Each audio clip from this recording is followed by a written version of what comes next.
Hello, my name's Isaac, and this is a story of the most difficult chapter in my life.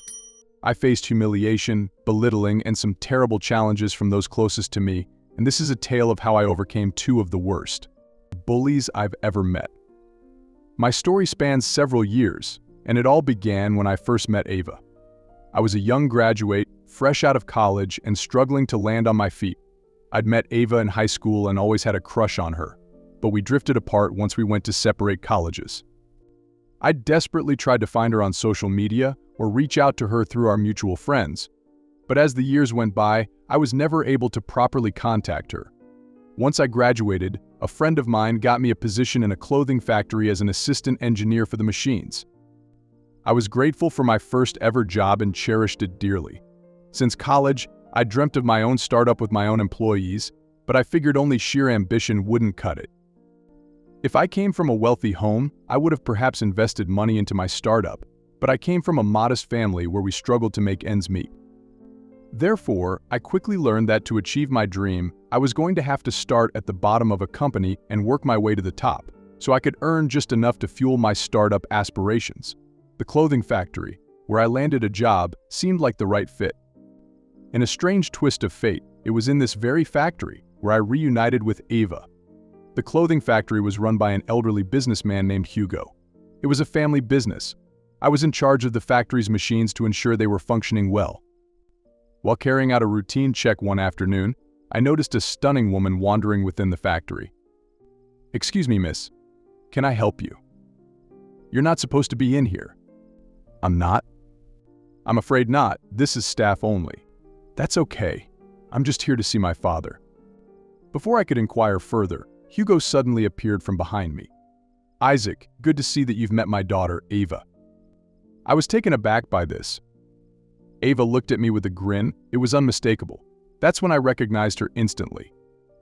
"Ava. We met each other in high school? Yes. It's nice to see you too, Isaac." "Wait, the two of you know each other?" "We go way back, Dad. I lost touch with him over the years, but looks like we found each other again." Hugo flashed a bright smile. He sensed that the two of us were itching to talk in his absence. "Okay then, I'll leave you two to it." As Hugo walked away, Ava and I couldn't contain our excitement. The two of us were equally joyous to have found each other after so long. "So you work at Dad's factory? That's a surprise." "Well, I wanted to get closer to you. Here I am. It's really nice to see you again, Isaac. I missed it." Ava left shortly after, but the two of us grabbed dinner that night. It was a beautiful evening, and it felt like my long-lost love had finally been rekindled. Ava and I began dating each other after only 2 months, and every moment spent with her was bliss. Hugo seemed happy for us as well, and I was beyond grateful to have found the love of my life. But this was also the time when the two worst individuals I'd ever met would enter my life. Ava invited me to her home one evening for a family dinner. I nervously arrived with a bottle of wine and some flowers and was amazed by her house. She lived in a palatial home. As Ava welcomed me inside, I met Hugo, after which I was introduced to Charlotte, Ava's sister, and Wyatt, who was Charlotte's husband. I recognized Wyatt. He came from a wealthy family himself and was a co-owner of the clothing factory along with Hugo. While Hugo and Ava welcomed me warmly, I sensed some judgment from both Charlotte and Wyatt, which I decided to ignore. As I handed over the wine to Ava, I even overheard a comment from Charlotte to Wyatt. "I thought his clothes were cheap, but that wine looks even cheaper." The two of them giggled. I was quite hurt by their remark, but I decided to let it go. The dinner went surprisingly well, and Hugo seemed to enjoy my company, something which both Ava and I were quite happy about. But the constant judgment from Charlotte and Wyatt was very noticeable. Occasionally, the two of them interrupted my conversation with Hugo to ask the most belittling questions. "So Isaac, what are your plans for the future? Aside from slogging in my father's factory all day?" I've thought about my own." "Isaac, your wine isn't so bad, I'm surprised you could afford something like this on your payroll." "That's enough, Wyatt. My husband's not wrong. This is some decent wine from a man of your position." "Charlotte, stop it." Ava and Hugo were gravely disappointed, while Wyatt and Charlotte chuckled like high school teenagers. I was very disappointed as well and deeply hurt too, but I tried not to let it affect me so much. The fact that both Ava and Hugo liked me was more than enough. Ava and I continued seeing each other for the next 2 years before we finally decided to tie the knot. Hugo was overwhelmed, as was Ava, but Charlotte and Wyatt were clearly not pleased. Even while we dated, Charlotte continued to whisper sweet nothings into Ava's ears, and our decision to marry had just infuriated both her and Wyatt. Ava and I had a lovely marriage ceremony, with my parents contributing as much as they could while Hugo happily undertook a large part of the expenses. Ava and I moved into my parents' old apartment in the city, as they'd shifted to the countryside now. It was nowhere close to the palatial home Ava had been brought up in throughout her life, but she never complained. "I'm happy wherever you are, Isaac. As long as we're together, that's all that matters." I honestly couldn't have asked for a more loving and supportive spouse. I was initially worried about finances, but our lives took a turn for the better as Hugo promoted me to one of the chief engineers within the factory. It was incomparable to Wyatt's position as the owner, and I couldn't afford an ultra-luxury lifestyle for Ava, the way Charlotte was used to, but Ava was more than satisfied with everything. She had a degree in literature and published her own series of books, most of which found great success with publishers. Over the years, with my new position and Ava's literary career taking off, the two of us were quite well-to-do and blessed with our lives. We welcomed our infant daughter, Chloe. She honestly filled our already fulfilling lives with happiness. But this is when Charlotte and Wyatt's interference grew worse. One night I returned home late from the factory, only to find Ava awake in a surprise visit from Charlotte. She was roaming around our rooms, inspecting and judging everything she saw. As I tucked Chloe into bed, I overheard the conversation between Ava and Charlotte in the living room. "I think you're wasting your life away, Ava. You're with a man who's nowhere as successful as Dad. Heck, he works for Dad. And you deserve a richer life than this. I mean, the bedrooms, especially Chloe's room, are just atrocious." "I'm sorry, this is what you have to call a home." I was shattered by what I'd heard. I knew Charlotte never liked me to begin with, but overhearing her bitter words made my heart sink. I emerged out of Chloe's room and Charlotte quietly bid us goodbye and left. While Charlotte seemed to disrupt my life at home, Wyatt would try to disrupt it at work. I was overseeing the installation of a new machine in the factory one day when Wyatt came to supervise. "Hey Isaac, have you ever seen a machine this big?" I chose not to respond, which only prompted him further. "You upset? You can quit any time to work on that brilliant startup of yours if you're so damn upset. I can fire you anytime, I want you to know that. But I know you're living paycheck to paycheck anyway, so why bother? Hope you enjoy living on your father-in-law's scraps." I tried desperately to control my anger. Despite his terrible remarks, I had to remember that Wyatt was indeed the owner of the factory and could let me go at a moment's notice. Despite these occasional jabs on our lifestyle, Ava and I led a blissful life and were more than content with everything we had. But the year Chloe turned 7 is when tragedy struck our lives forever. The same year, Charlotte and Wyatt welcomed 2 children. They even invited us to their home. Despite the horrible remarks they'd passed over the years, Ava and I decided to pay Charlotte and Wyatt a courtesy visit along with Chloe. However, the tensions on this visit alone proved that neither Charlotte nor Wyatt had changed their ways. We arrived at their beautiful penthouse where Wyatt boasted about every single feature of the home. "This living room's probably the size of your entire place, so make yourself comfortable, Isaac. You aren't ever going to be this rich, so see how it feels like for a day." Charlotte guided Ava and me through each bedroom, passing snide remarks about our house while flaunting hers. She finally showed us the bedroom for their children. It was a massive space and looked incredible. "This is just a place for the kids. They must have lots of room. They get suffocated in a small house such as yours, you know. I really don't know how the two of you manage it." Ava laughed it off nervously and I wanted to argue back, but Ava squeezed my hand, her unspoken gesture of asking me to stay calm. The rest of the visit was more or less the same, and I was honestly starting to grow tired of Charlotte and Wyatt's continual taunts. However, the worst of their actions and remarks were yet to come, and suddenly one morning the most tragic day of my entire life began. It breaks my heart, even to remember it. It was an ordinary morning. I was busy at the factory helping supervise machines for a massive project when Wyatt unexpectedly came to check on its status. We had floor managers who usually coordinated with us, and it was unusual to have the owner visit us. But of course, Wyatt came bearing his usual comments in mind. "Good to see you hard at work, Isaac. I mean, you've got to work though. I heard you're planning to put your daughter what's her name? Chloe. Yes, whatever.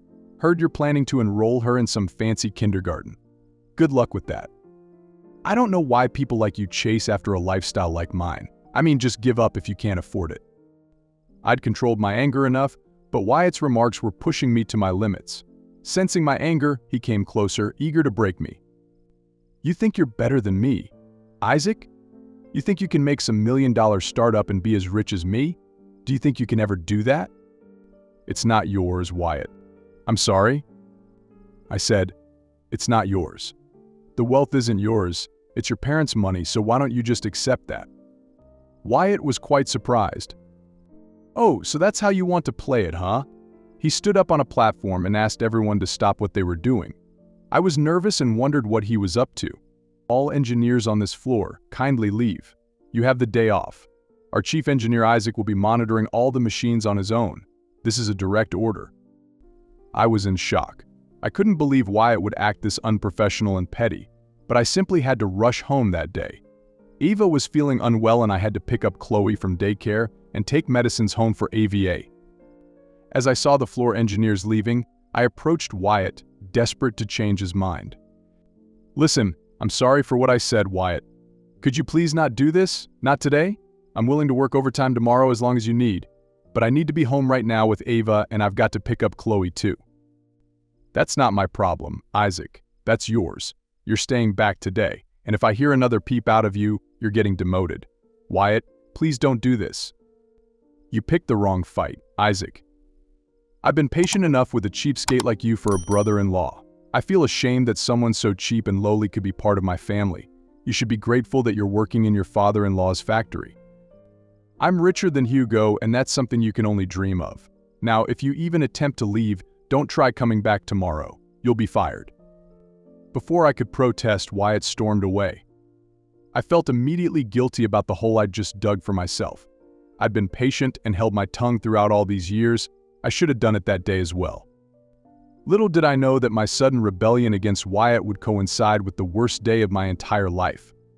I tried calling Ava to let her know I couldn't pick up Chloe from daycare, however, she was fast asleep. With no other option, I contacted my neighbor, Patrick, and asked him for an emergency favor if he could pick up Chloe and buy Ava's medicines too. Patrick agreed instantly and told me that he'd let me know once he'd dropped off Chloe. I was momentarily relieved. Patrick was warm, friendly, and quite reliable. I texted Ava to let her know about Patrick and my extra workload. After that, I was busy for quite a while, surveying each machine in the factory and contacting manufacturers about faulty parts in some machines. Unfortunately, I'd lost track of time. I checked my phone after nearly 2 hours and saw text messages from Ava asking me where Patrick and Chloe were. Worried, I immediately called Patrick. The following conversation would be etched in my mind forever. It changed the course of my entire life. Hello? Patrick? Where are you? Ava's been worried sick. Hello, are you a relative of Patrick's? I'm his neighbor. Yes? My name is June. I'm a nurse calling from the local hospital. I'm afraid there was a car crash, sir. Car crash. What? Is he okay? There was a child with him. Sir, I'm afraid Patrick didn't make it. Yes, there was also an infant child with him and… What about her? What about the child? I'm so sorry, sir. Both Patrick and the child died on impact. It was instant. I'm extremely sorry for your loss. I don't think I ever recovered from that conversation. It felt as though my entire world had ceased to exist. Not only had I lost a trusted friend, but I'd lost my daughter. People talk about the pain of losing a parent, but it's impossible to fathom the sheer pain felt by a parent having lost their child. I stopped working and wept, losing track of time. I had no idea how to proceed from here. What I was to do with my life, and what would happen next. Perhaps the most heartbreakingly difficult part of it. All was to have the conversation with Ava and inform her of what had happened. She was unwell and extremely worried at the time. My head and heart seemed to explode at the possibility of sitting her down and telling her that we'd just lost our daughter forever. It was the most painful moment of my entire life. In the days that followed, Ava and I grieved like never before. She was initially resentful of me for working overtime and failing to pick up Chloe. I tried to explain my perspective about what had happened with Wyatt, but I suppose reasoning with her at this point was futile. Nothing would make sense in times of grief. Chloe's funeral was arranged a week later, and my parents and Ava's side of the family arrived to pay their respects. Ava was still distraught and wasn't on the best terms to speak to me or anyone for that matter. I struggled to cope too. As we buried her body, Charlotte and Wyatt arrived at the end of the funeral service, something I found utterly disrespectful. As Ava left for home due to her worsened health, Hugo and I spoke to the relatives, all of us still grappling with the loss. Charlotte and Wyatt seemed least bothered. Wyatt was waiting in his car and even honked twice for Charlotte to stop mingling and come to the car. I could hardly believe one's audacity to do something like this at a child's funeral. Before she left, Charlotte came to me to say a few words I would never forget for an entire lifetime. She smiled when she approached me and laughed as she said the words, "Honestly, Isaac, I always knew you weren't man enough to take of a family." I was struck with disbelief. Charlotte was holding her daughter in her arms at the funeral. Look at her. She's a healthy baby, isn't she? I'm going to be extra careful with her now. Wouldn't want accidents now, would we? The fact that someone could utter those words to a parent while they were mourning the loss of their child. It was beyond cruelty. But Charlotte didn't seem to care. She simply laughed and walked away with her daughter to Wyatt's car. The two of them left while giggling in the car. I never had much empathy for either of them to begin with, but I still thought of Charlotte and Wyatt as decent human beings at the end of the day. This could have been further from the truth now. Charlotte's cruel remarks lingered in my mind as I returned home to Avia. I decided not to share this incident with her, to avoid adding further strain to her fragile state at that time. I'd severely underestimated Charlotte and Wyatt's cruelty, but I would soon discover the true extent of their heartlessness. A week after Chloe's death, I received a call from Wyatt, asking me to return to the factory urgently. Ava was still distraught and not in the best shape, and I felt guilty about leaving her alone at home. I could barely process Chloe's death, and I couldn't stop blaming myself for having worked overtime that day. A million what-ifs flooded my mind. However, as Wyatt insisted, I left Ava shortly with a close friend of hers and rushed to the factory. Wyatt was impatiently waiting for me. Another man was standing next to him. "How many times do I have to call you before you answer, Isaac? I was just with Ava. She's not feeling well and—" "I don't care. It's exactly this kind of unprofessionalism I hate." "What do you mean?" "I mean that this new man here, Rory, will be taking over as chief engineer while you'll be assisting him." "Wait, what? You mean I'm an assistant engineer again?" "I've worked here for 9 years, Wyatt." "I'm grateful, but Rory's taking over." "I don't think you're in the state right now to be chief engineer." "What do you mean?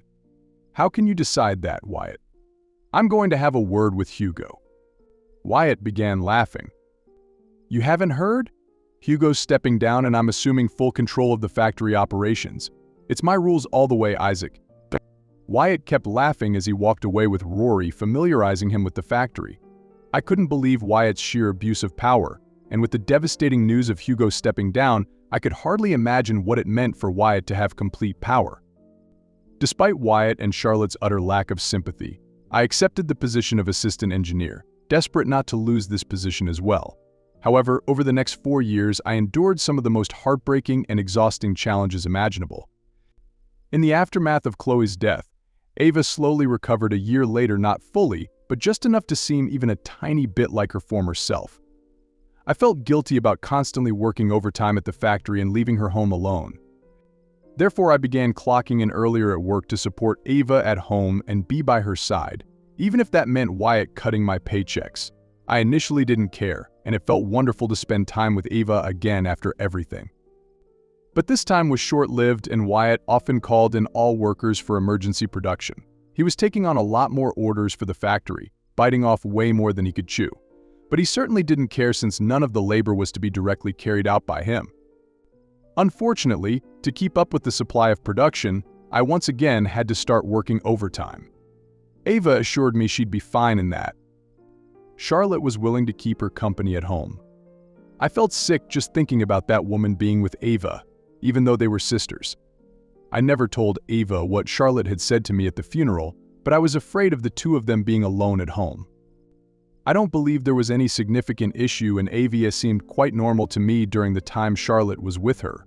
But the day Charlotte left, Ava was waiting for me once I reached home late. Her bags were packed next to her. I didn't understand what was going on. Ava was furious, and her next words left me stunned. "Ava, is everything okay? What are the bags for?" "I don't know, Isaac. I think I'm going to back home for some time, be with Dad for a while." "What's the matter? Is it because of my overtime?" "It's not that, Isaac. Charlotte told me things. A lot of things." "What are you talking about? What did she say?" "She told me you deliberately worked overtime on the day of Chloe's accident." I was shocked by Ava's words. Charlotte's lies and deception knew no limits. This was a new low even for her. How could she say that? Wyatt made me work overtime. "I don't know, Isaac, I'm just so tired and confused. I know you would never do that, but she said you were tired of Chloe and me and wanted to escape us for a bit, that you secretly hated me. She said a lot of things, Isaac." "Ava, listen to me. She's a liar. They are both liars. I know, I'm just really tired and you're hardly home these days. Plus Dad isn't keeping well, so I wanted to go visit him for some time." "Ava, I hope you don't believe Charlotte's words. She's a manipulative liar and cannot be trusted, you know this." "Fine, but I think I just need some time." "We could both do with some time apart, Isaac." I was devastated. I tried to reason with Ava and begged her to stay. She insisted that she wasn't leaving me, but since Hugo was unwell too, she wanted to spend some time back at her home. I dropped her outside Hugo's house. "When can I pick you up again, Ava?" "Listen, I know you're busy, Isaac, so let's take some time." "How much time?" "It'll be a while, Isaac. I want to be here with Dad." I couldn't argue with Ava wanting to spend time with Hugo. She was his daughter after all. But her sudden departure after Charlotte's words shattered me. I kept wondering what exactly Charlotte had told Ava to make her so upset. I tried contacting Charlotte, but she didn't respond. Worn out by everything that had happened, I continued to focus on my work at the factory, making do with the assistant position, and even working overtime for all the extra workload we were receiving. Returning to an empty home was a painful feeling, and it haunted me every day about what Charlotte must have possibly told Ava. I was reaching my wits' end dealing with my workload in Ava's absence. She kept visiting home occasionally but was largely living with Hugo, Charlotte, and Wyatt. I was worried about Charlotte's influence on Ava, but I couldn't drag her away from her father either. Meanwhile, the factory work became extremely exhausting, with orders piling up and all workers taking on 5 times the workload than they usually did. Wyatt even began cutting corners and slashing salaries, and everyone kept working hard, fearful about losing their job. But this is when an old idea of mine was reignited. I began working hard on my startup, eager to launch my venture. I coordinated with the engineers working in the factory. All of us were gravely disappointed with the working conditions under Wyatt's leadership, and all the engineers expressed confidence in my startup aspirations. We kept our discussions hidden from Rory, but all of us were excited about it. It was a difficult road ahead to kickstart my company, but I'd been passionate about this since I was in college. It kept me occupied while Ava was away, and I was desperate to break free from Wyatt's control and begin something of my own. It also gave me something to finally hope for again after Chloe's loss. I'd held lifelong resentment against Charlotte and Wyatt for their actions, and especially the seeds of doubt Charlotte had sowed within Ava. But 4 years later, everything changed. I was on the cusp of finally beginning my startup after countless obstacles. Ava had consistently been away as Hugo's health worsened, but she showed up finally one afternoon with all her luggage. I arrived home and was shocked to see her. But what she said next left me dumbfounded. "I'm so sorry, Isaac. I'm sorry for everything. Dad wasn't feeling too well, but he's doing better now. It's just that with Chloe gone and with Dad getting sicker, I didn't know what to do." "It's okay, Ava. You don't have to apologize." "No, I do, Isaac. I really should apologize. I believed Charlotte's words a few years ago. But last night I was telling Dad about your startup, and he was eager to invest in it. But later Charlotte walked in and I heard her saying something." "What did she say?" "She was upset about your startup and was trying to get Dad to cut you and me out of his will and leave it all to her and Wyatt." How could Charlotte sink a new low each time? I'd heard the most despicable things, but this was another kind of betrayal. This wasn't just a case of lying anymore. Charlotte's actions could jeopardize our prospects by cutting us out of Hugo's will. I'd honestly had enough of Charlotte and Wyatt's actions, and my breaking point finally arrived a week later. Wyatt had received a massive clothing order from Charlotte and his children's school. There was an annual school play coming up, and the principal of their elite school had assigned the costumes contract to our factory. Therefore, Wyatt was extra strict about quality control and desperate for this order to be a resounding success. Since the order came from the school of his children, he was extra careful around the factory that week. But one incident changed everything. Charlotte surprisingly paid a visit to the factory to meet not Wyatt, but Rory instead. I didn't understand why at the time, but the revelation would shock me later. Rory and Charlotte went to the back entrance of the factory and didn't emerge until hours later. As Charlotte was leaving, she saw an engineer sitting idly on his phone. She exploded. "Hey you, get up right now and back to work." "Ma, I am. It's my break time. I've been working non-stop for 3 days." "I don't care. You have to work on this order and you better work hard." "Ma, I am. It's just 5 minutes." In an unexpected twist of events that shocked everyone, Charlotte slapped the worker. "Don't give me excuses, you better work now." "Ma, I am. The conditions we're working in, it's terrible. I haven't even slept in." Charlotte slapped him a second time and everyone went silent. "Don't argue with me, get to work." Charlotte stormed out of the factory and everyone was startled by what they'd just witnessed. All of us consoled the engineer, but we were also consumed by a newfound sense of rage. And just then, a plan struck me. I'd endured Charlotte and Wyatt's abuse for years, but it was time to give it back to them. A few days before the school order had to be delivered, all of us engineers devised a plan. There was a rival clothing factory who'd been robbed of this school order since Wyatt had a personal connection with the school. But this was an opportunity to humiliate Wyatt and force the order to be redirected to the rival factory. But there was also a fantastic second plan to humiliate Charlotte as well and hit 2 birds with a single stone. One afternoon, one of the engineers revealed that, on a routine CCTV check of the factory, he discovered Rory and Charlotte being intimate with each other. Shockingly enough, it was the day that Charlotte had visited the factory. Additionally, one of the floor workers had recorded Charlotte's slapping incident on the phone the other day. I could hardly believe our luck. We had a perfect case on our hands. It was all about execution now. As we were a few days away from delivery, Wyatt left early one night while the rest of us worked overtime. However, as soon as he left, all the engineers introduced faults in the machine settings, rendering them useless for production. While it was a very risky move and all the blame would fall upon the engineers' shoulders, they had all agreed with me to quit the factory and join my startup instead. All of us left early that night, satisfied knowing that Wyatt's biggest order had been squashed. But the best was yet to come.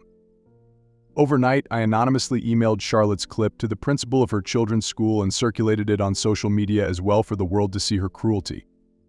The rest of the engineers anonymously forwarded the CCTV footage of Rory and Charlotte to Wyatt, thereby sparking the ruin of their relationship.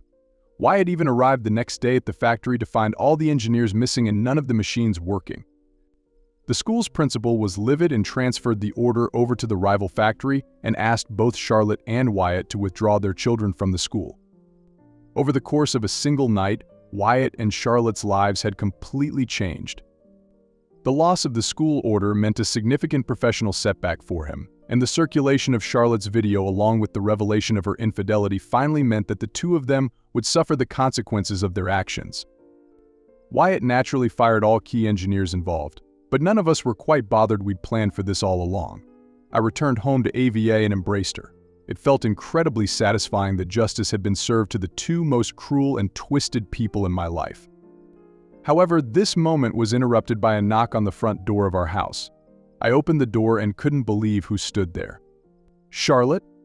What are you doing here?" Charlotte had come along with her 2 young children. She looked at me with pleading eyes. "Please help me out, Isaac. Please take care of my kids.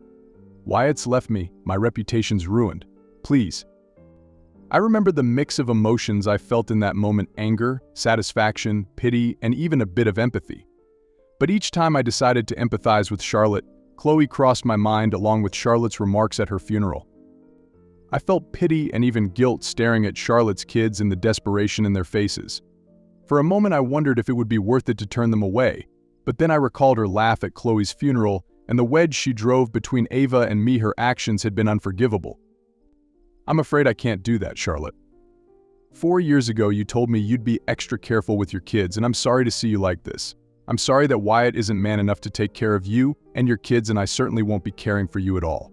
Just leave Ava and me alone forever." I slammed the door shut and prayed that was the last time I'd see Charlotte. Ava was confused by the commotion and what had happened, but I explained the funeral incident to her. She embraced me even more and told me that I should have informed her earlier. As the two of us bonded again after all this time, I couldn't be happier about Charlotte and Wyatt facing the dire consequences of their actions. Charlotte's children would be all right. Hugo would ensure that.